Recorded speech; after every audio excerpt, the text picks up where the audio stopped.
Bike ಹಿಡಿದ car ಚಾಲಕನನ್ನು bike ಸವಾರನೊಬ್ಬ 1.5 kilometre ದೂರಕ್ಕೆ ಎಳೆದೊಯ್ದ ಅಮಾನವೀಯ ಕೃತ್ಯ ನಗರದ ಮಾಗಡಿ ರಸ್ತೆಯ ಟೋಲ್ ಗೇಟ್ ಬಳಿ ನಡೆದಿದೆ. ಟೋಲ್ ಗೇಟ್ ಬಳಿ ಟಾಟಾ ಸುಮೋಗೆ ಬೈಕ್ ಸವಾರ ಡಿಕ್ಕಿ ಹೊಡೆದಿದ್ದು, ಇದನ್ನು ಪ್ರಶ್ನಿಸಲು ಹೋದಾಗ ಬೈಕ್ ಏರಿ ಸವಾರ ಪರಾರಿಯಾಗಲು ಯತ್ನಿಸಿದ್ದಾನೆ. ಈ ವೇಳೆ ಕಾರು ಚಾಲಕ ಬೈಕ್ ಹಿಂಭಾಗ ಹಿಡಿದಿದ್ದು, ಬೈಕ್ ಸವಾರ ಆ ವ್ಯಕ್ತಿಯನ್ನು 1.5 ಕಿಲೋಮೀಟರ್ ದೂರಕ್ಕೆ ಎಳೆದೊಯ್ದಿದ್ದಾನೆ. ಅಂದರೆ ಮಾಗಡಿ ರಸ್ತೆ ಟೋಲ್ ಗೇಟ್ ಬಳಿಯಿಂದ ಹೊಸಳ್ಳಿ ಮೆಟ್ರೋ ನಿಲ್ದಾಣದವರೆಗೆ ಎಳೆದೊಯ್ದಿದ್ದಾನೆ. ಈ ದುರ್ಘಟನೆ ದೆಹಲಿಯ ಹಿಟ್ ಅಂಡ್ ರನ್ ಕೇಸನ್ನೇ ನೆನಪಿಸುವಂತಿದೆ. ಬೈಕ್ ಸವಾರನನ್ನು ಬ್ಯಾಟರಾಯನಪುರ ನಿವಾಸಿ ಸುಹೇಲ್ ಆಲಿಯಾ ಸಾಹಿಲ್ ಸೈಯದ್ ಎಂದು ಗುರುತಿಸಲಾಗಿದ್ದು, ಸೇಲ್ಸ್ಮೆನ್ ಆಗಿ ಕೆಲಸ ಮಾಡುತ್ತಿದ್ದ ಎಂದು ಪೊಲೀಸರು ನಡೆಸಿದ ವಿಚಾರಣೆ ವೇಳೆ ತಿಳಿದು ಬಂದಿದೆ.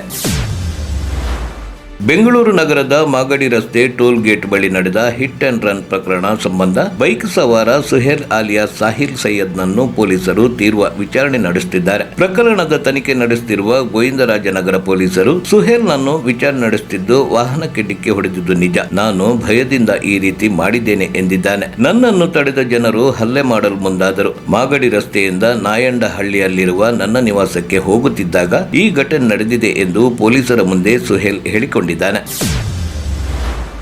ಜೆಡಿಎಸ್ನ ಪಂಚಜನ್ಯ 46ನೇ ದಿನದ ಯಾತ್ರೆ ಇಂದು ನಡೆಯಲಿದೆ. ಅಭೂತಪೂರ್ವ ಜನಬೆಂಬಲ ದೊರಕುತ್ತಿರುವ ಈ ಯಾತ್ರೆ ನಿನ್ನೆ ಇಂಡಿಯಲ್ಲಿ ಮುಕ್ತಾಯವಾಗಿ ಭತ್ತಗುಣಿಕೆಯಲ್ಲಿ ಕುಮಾರಸ್ವಾಮಿ ವಾಸ್ತವ್ಯ ಹೂಡಿದ್ದಾರೆ. ನಿನ್ನೆ ಪಂಚಜನ್ಯ ಯಾತ್ರೆಯ ಕಾರ್ಯಕ್ರಮದಲ್ಲಿ ಮಾತನಾಡಿದ ಅವರು, ಪಕ್ಕದ ತೆಲಂಗಾಣದಲ್ಲಿ ರೈತ ಬಂಧು ಅನ್ನೋ ಕಾರ್ಯಕ್ರಮ ಕೊಡ್ತಿದ್ದಾರೆ, ಅದಕ್ಕಿಂತ ಉತ್ತಮವಾದ ಕಾರ್ಯಕ್ರಮವನ್ನು ನಮ್ಮ ಸರ್ಕಾರ ನೀಡಲಿದೆ ಎಂದಿದ್ದಾರೆ.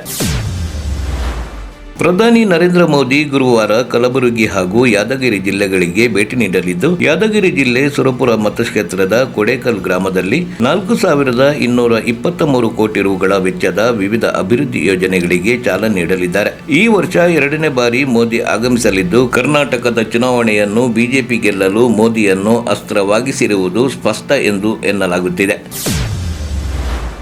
ರಾಜ್ಯ ವಿಧಾನಸಭೆ ಚುನಾವಣೆ ಹತ್ತಿರವಾಗುತ್ತಿದ್ದಂತೆ ರಾಜಕೀಯ ಪಕ್ಷಗಳು ಮತದಾರರನ್ನು ಸೆಳೆಯಲು ಒಂದಲ್ಲ ಒಂದು ರಣತಂತ್ರ ರೂಪಿಸುತ್ತಿರುತ್ತಾರೆ.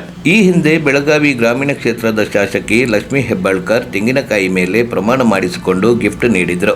ಈಗ ಗೋಕಾಕ್ ಬಿಜೆಪಿ ಶಾಸಕ ರಮೇಶ್ ಜಾರಕಿಹೊಳಿ ಆಪ್ತ ಬೆಳಗಾವಿ ಗ್ರಾಮಾಂತರ ಕ್ಷೇತ್ರದ ಬಿಜೆಪಿ ಟಿಕೆಟ್ ಆಕಾಂಕ್ಷಿ ನಾಗೇಶ್ ಮನೋಳ್ಕರ್ನಿಂದ ಗಿಫ್ಟ್ ವಿತರಣೆ ಮಾಡಿದ್ದಾರೆ. ಬೆಳಗಾವಿ ತಾಲೂಕಿನ ಹಿಂಡಲಗ ಗ್ರಾಮದಲ್ಲಿ ಮನೋಳ್ಕರ್ ಅವರು ಅರಸಿನ ಕುಂಕುಮ ಕಾರ್ಯಕ್ರಮ ನಡೆಸಿ ಮಹಿಳೆಯರಿಗೆ ಸೀರೆ, ಒಂದು ಹಾಟ್ ಬಾಕ್ಸ್ ವಿತರಿಸಿದ್ದಾರೆ. ಬೆಳಗಾವಿ ಗ್ರಾಮಾಂತರ ಕ್ಷೇತ್ರದ ಮತದಾರರನ್ನು ಸೆಳೆಯಲು ಕಸರತ್ತು ನಡೆಸಿದ್ದಾರೆ.